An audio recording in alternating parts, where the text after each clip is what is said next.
Hello प्रिय विद्यार्थी, GPS school गुड़ागुड़ जी की ऑनलाइन क्लास में आपका स्वागत है। तो आज का जो टॉपिक है प्रश्नमाला 16 की, वो लास्ट प्रश्नमाला है हमारी विविध, उसमें जो इम्पोर्टेंट सवाल हैं वो लेते हैं। तो विविध प्रश्नमाला में क्वेश्चन नंबर हम ले रहे हैं 8 का क्वेश्चन ले रहे हैं।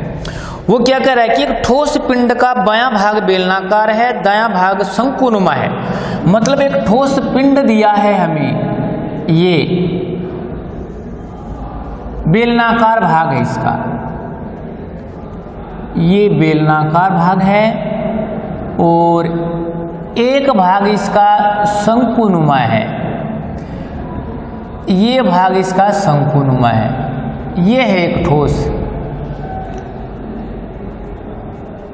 एक ठोस क्या करती, जिसमें ये बेलन की त्रिज्या, ये इसकी लंबाई यानी कि ऊंचाई बेलनाकार भाग की, और ये शंकु की ऊंचाई।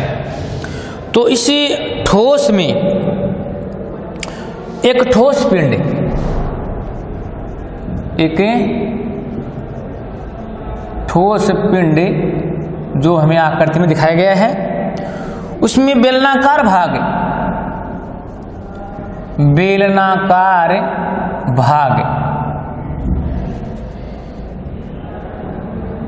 का व्यास 14 सेमी, अतः है त्रिज्या 7 सेमी, लंबाई 40 सेमी।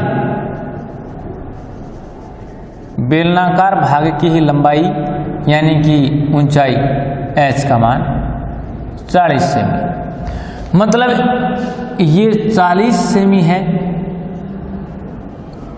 एलिया h 40 सेंटीमीटर, ये r है 7 सेमी।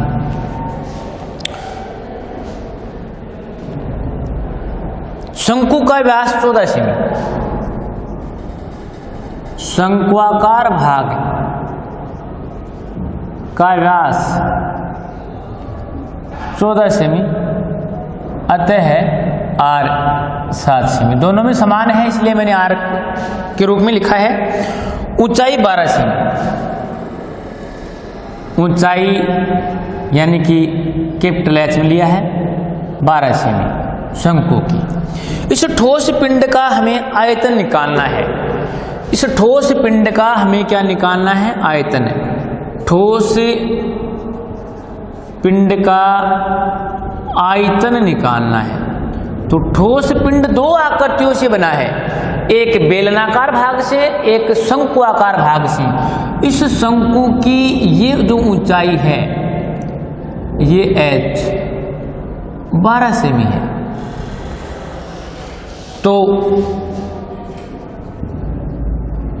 बेलनाकार भाग का आयतन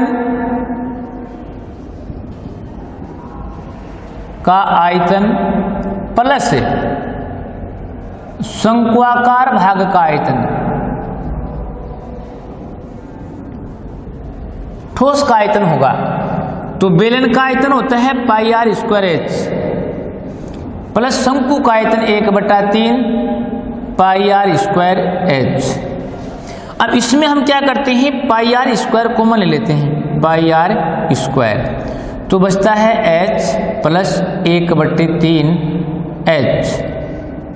इसमें मान रखते हैं, पाई का मान 22/7, r का मान 7 गुणा 7 इंटू h, बेलनाकार भाग की h 40 प्लस 1/3, शंक्वाकार भाग की h 12। तो 7 से 7 कैंसिल कर लेते हैं, 22×7 154 इंटू 40 प्लस 3 चौक 12 4। तो आंसर हमारा आ जाएगा 154 इंटू 44। तो 154 को हम 44 से इंटू करेंगे, 16 20 21 4 2 6।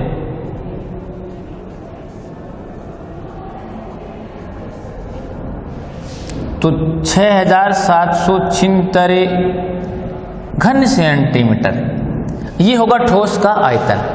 ठोस का आयतन, क्योंकि ठोस बना है बेलनाकार भाग और शंक्वाकार भाग से, तो दोनों आकृतियों का आयतन, तो बेलनाकार भाग का आयतन और शंक्वाकार भाग का आयतन दोनों का फॉर्मूला लगाया, इसमें पाई आर स्क्वायर कॉमन लेकर के इसको में मान रख करके हमने इसको क्या कर दिया, सरल कर दिया, तो एक ठोस का आयतन आ गया।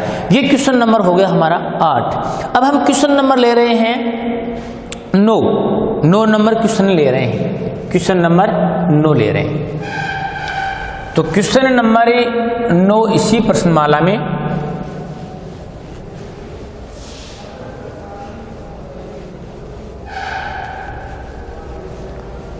तो क्वेश्चन नंबर 9 है वो क्या है, एक 9 सेमी त्रिज्या के धातु की गोले को पिघला करके, एक गोले की त्रिज्या है, गोले की त्रिज्या 9 सेमी है, कैपिटल आर में ले लेते हैं 9 सेंटीमीटर। गोले को पिघला करके 3 सेमी त्रिज्या 6 सेमी ऊंचाई का शंकु बनाया गया है। गोले को पिघलाकर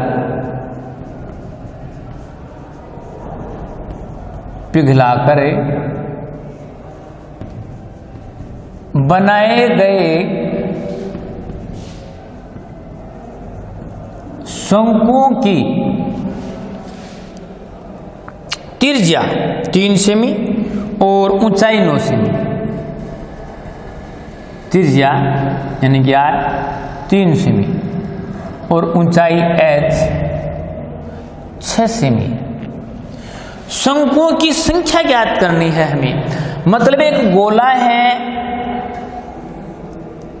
जिसकी त्रिज्या 9 सेमी है आर, इसके हमें शंकु बनाने हैं जिसकी एच और आर हमें दे रखी है 6 सेमी एच। तो इनके जितने शंकु बनेंगे, जितने भी शंकु बनेंगे, उन सभी शंकुओं का आयतन और इस गोले का आयतन बराबर होगा। शंकुओं की जितनी संख्या है उनका आयतन और इस गोले का आयतन बराबर होगा, दोनों का आयतन बराबर होगा। तो हमें शंकुओं की संख्या निकालनी है, तो हम इसका फॉर्मूला इस प्रकार से बना लेते हैं कि शंकुओं की संख्या बराबर हो जाएगा गोले का आयतन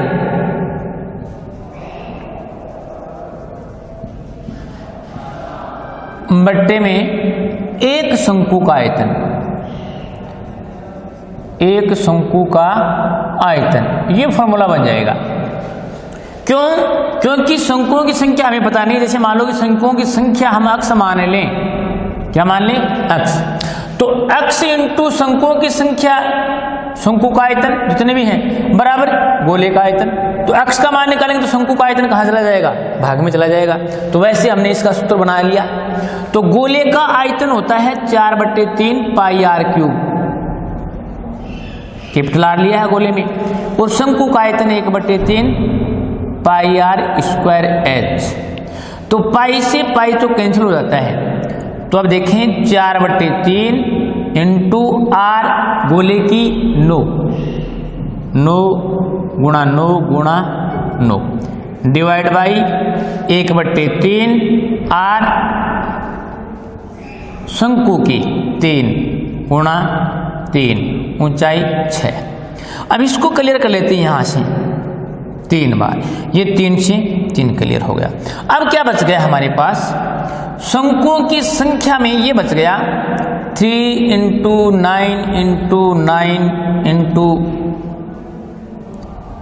4 इंटू 4 399 अपॉन 3 इंटू 6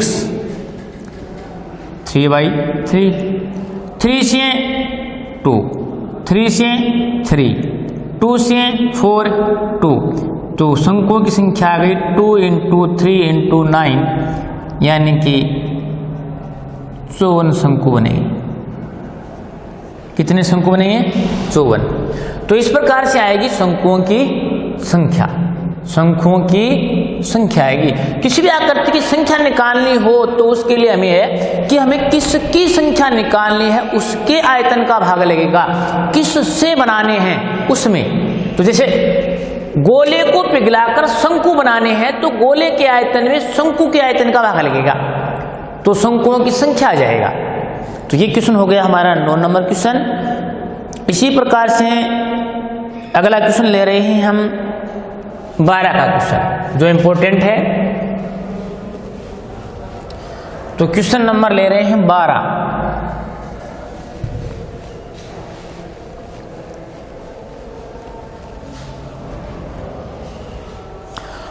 का क्वेश्चन में क्या दिया है हमें कि एक शंकु के आकार के बर्तन की त्रिज्या 10 सेमी है, ऊंचाई 18 सेमी है।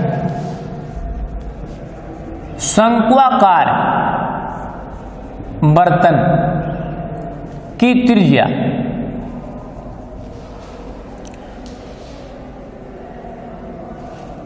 आर मान लेते हैं 10 सेमी और ऊंचाई एच ले लेते हैं 18 सेमी। पानी से भरा हुआ है, 5 सेमी त्रिज्या के बेलनाकार बर्तन में डाला जाता है। बेलनाकार बर्तन की त्रिज्या आर 5 सेमी है, ऊंचाई हमें ज्ञात करनी है पानी की। मतलब ये शंक्वाकार एक बर्तन है जो पानी से भरा हुआ है। ये शंक्वाकार है, इसमें पानी भरा हुआ है।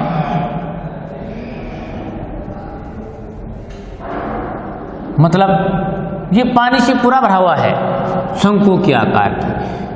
इसकी ये ऊंचाई दे रखी है हमें 18 सेमी, आर दे रखी है 10 सेमी। इस पानी को बेलनाकार बर्तन में उड़ेला जाता है। ये बेलनाकार बर्तन है, इसमें हम क्या कर रहे हैं, इस पानी को डाल रहे हैं। इस पानी को इसमें डालेंगे, इस पानी को इसमें डालेंगे। तो जैसे मान लो कि पानी यहां तक आ गया, ये पूरा नहीं भरा है। अब हमें पूछा है इस पानी की ऊंचाई, हमें इस पानी की ऊंचाई याद करनी है। इस बेलनाकार बर्तन की त्रिज्या जो है वो 5 सेमी है। तो मतलब इस शंकु में जो पानी है वही पानी इस बेलनाकार बर्तन में है। तो इन दोनों का आयतन बराबर होगा। इस पानी का आयतन और इस पानी का आयतन, दोनों का आयतन क्या होगा, बराबर होगा। किसका? पानी का। शंक्वाकार बर्तन में पानी का आयतन और बेलनाकार बर्तन में पानी का आयतन बराबर है। तो हमें पानी की एच ऊंचाई पूछी है, तो हम पहले बेलनाकार बर्तन को लिखेंगे। इसको मैं कैसे लिखेंगे, जिसका पूछा जाता है उसका आयतन पहले लिखते हैं हम। तो बेलनाकार बर्तन में पानी का आयतन, पानी का आयतन बराबर है शंक्वाकार बर्तन में पानी का आयतन।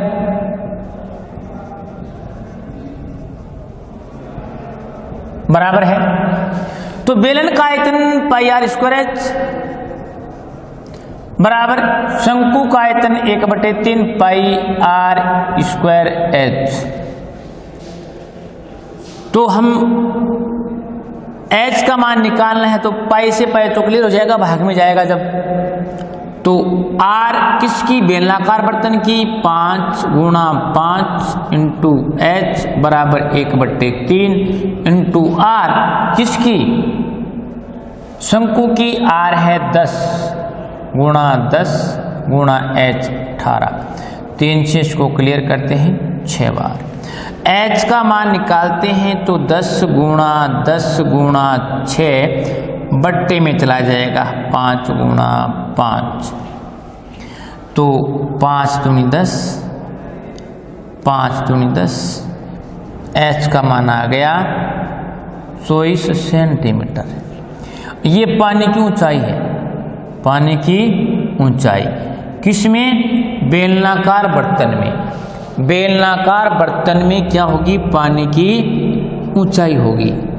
बेलनाकार बर्तन में पानी की ऊंचाई। ये क्वेश्चन है हमारा 12 का।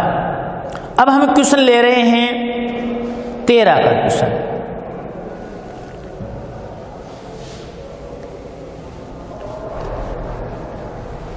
क्वेश्चन नंबर 13 ले रहे हैं। तो क्वेश्चन नंबर 13 जो क्या है? एक घनाभ है, एक घनाभ की माप, घनाभ की माप दे रखी है हमें 11 semi by 3.5 semi by 2.5 semi. इसको पिघला करके मोमबत्ती बनाई गई है। घनाभ को पिघलाकर बनाई गई मोमबत्ती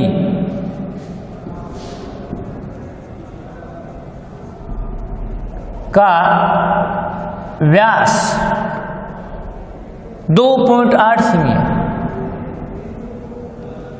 अतः है त्रिज्या 1.4 सेमी होगी। मोमबत्ती की लंबाई ज्ञात कीजिए, मतलब मोमबत्ती ये घनाभ आकृति है, इस घनाभ को पिघला करके ये घनाभाकार आकृति है, इसको पिघला करके मोमबत्ती बनाई है। मोमबत्ती होती है बेलनाकार। तो ये बेलनाकार मोमबत्ती है, इसकी ऊंचाई पूछी है हमें h। तो दोनों का आयतन बराबर होगा, क्योंकि इसी को पिघला करके मोमबत्ती बनाई है, तो दोनों का आयतन क्या होगा? बराबर होगा। तो मोमबत्ती का आयतन बराबर घनाभ का आयतन। एक मोमबत्ती का ही है। तो मोमबत्ती बेलन के आकार की है, बेलन का आयतन πr²h, घनाभ का आयतन LBH, घनाभ का आयतन LBH।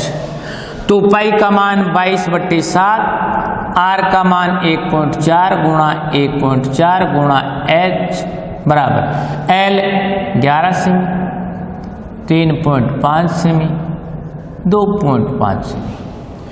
तो 7 से इसको क्लियर कर लेते हैं। 0.2 h का मान निकालते हैं तो 11 गुणा 3.5 गुणा 2.5 डिवाइड में हो जाएगा 22 गुणा 0.2 गुणा 1.4। तो h इक्वल आ जाएगा, यहाँ भी एक अंक पर पॉइंट, नीचे भी एक अंक पर पॉइंट, ऊपर भी एक अंक पर पॉइंट, नीचे भी एक अंक पर पॉइंट। तो पॉइंट से पॉइंट क्लियर कर देते हैं हम, मतलब पॉइंट हटाने पर ये संख्या ऐसे आ जाएगी। पॉइंट क्लियर करने पर ये मान आ गया ये। इसको हम सरल कर लेते हैं। 11 दूनी 22, 7 दूनी 14 और 7 पंजो 35। तो ये h का मान आ गया हमारा, h बराबर 5 गुणा 25 125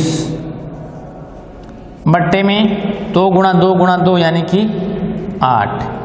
तो h बराबर 8 एकम 8, 8 पंजो 40, 15.6 सेंटीमीटर, 15.6 सेंटीमीटर मोमबत्ती की ऊंचाई है। ये मोमबत्ती की ऊंचाई 15.6 सेंटीमीटर। दोनों का आयतन बराबर होगा। अब लास्ट क्वेश्चन ले रहे हैं हम, जो इंपॉर्टेंट क्वेश्चन है, बोर्ड परीक्षा में आया हुआ भी है। एक एक धातु के गोले का व्यास 6 सेमी है। क्वेश्चन नंबर 14, एक धातु के गोले का व्यास, धातु का गोला बना हुआ है, उसका व्यास एक धातु के गोले का व्यास दे रखा है हमें 6 सेमी। अतः है त्रिज्या हो जाएगी 3 सेमी, आर 3 सेमी। गोला है, गोला आर है 3 सेमी। इसका समान वृत्तीय अनुप्रस्थ काट परिच्छेद वाला तार बनाया गया है। गोले को पिघलाकर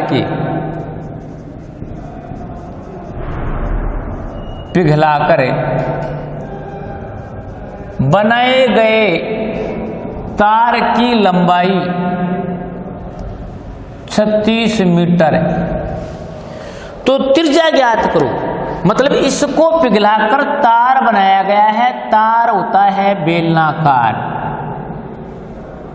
बेलन के आकार का तार, ये तार है।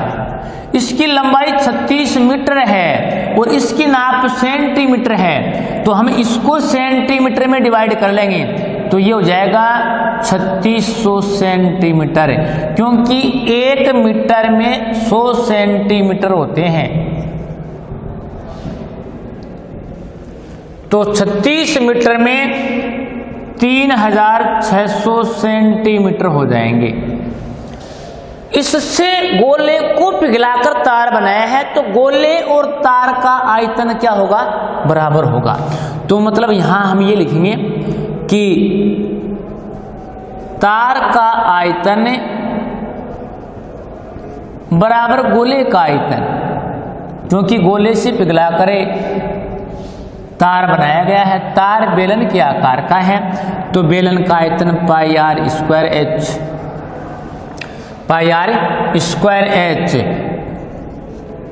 और गोले का आयतन 4/3 पाई आर क्यूब। तो पाई गुणा आर स्क्वायर गुणा एच 3600, 4/3 गुणा पाई गुणा आर। गोले की त्रिज्या 3। तो आर स्क्वायर को हम बाहर निकालते हैं, बराबर 4 गुणा पाई गुणा 3 गुणा 3 बट्टे में पाई गुणा 3600। पाई से पाई कैंसिल हो जाता है, तो आर स्क्वायर बराबर आता है 36/3600। तो इसको हम सरल करते हैं तो आर स्क्वायर बराबर आता है 1/100। 36 और 100 को क्लियर करने पर तो आर इक्वल आ जाएगा 1/100 का रूट। तो आर इक्वल आ जाएगा 1/10। तो आर का मान हो जाएगा 0.1 सेंटीमीटर। ये है तार की त्रिज्या, तार की त्रिज्या है। अगर व्यास पूछे तो त्रिज्या का हम क्या कर देंगे? दुगुना कर देंगे। मतलब गोले को पिघला करके हमें तार बनाया गया है। तार एक बेलन के आकार का होता है, तो बेलन का आयतन यानी कि तार का आयतन और गोले का आयतन क्या होगा? बराबर होगा। तो उसके अकॉर्डिंग हम निकालेंगे तो तार की त्रिज्या कितनी आ जाएगी? 1.1 सेंटीमीटर। ओके, धन्यवाद।